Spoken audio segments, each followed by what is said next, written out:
দিয়েছি ওর খুশি মাইয়ার তোর কলসির ভিতর কি খাটি গরুর দুধ বেচতে এনেছি ওর খুশি মাইয়ার তোর কলসির ভিতর কি খাটি গরুর দুধ বেচতে এনেছি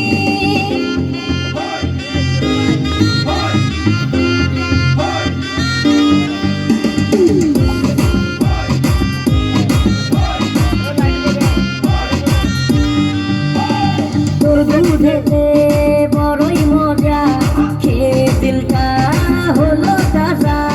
পথের পানে থাকবো যে রোজ সকালে দুধ আসিস নিয়ে আজকে দাদার নাই এখন বাড়ি যাই আজকে দাদার নাই এখন বাড়ি যাই মাকে গিয়ে বলবো দুধ ফেলে দিয়েছি ওর খুশি মাইয়ার তোর কলসির ভিতর কি খাটি গরুর দুধ বেচতে এনেছি ওর খুশি মাইয়ার তোর কলসির ভিতর কি খাটি গরুর দুধ বেচতে এনেছি দে না একটু খাই দে না একটু খাই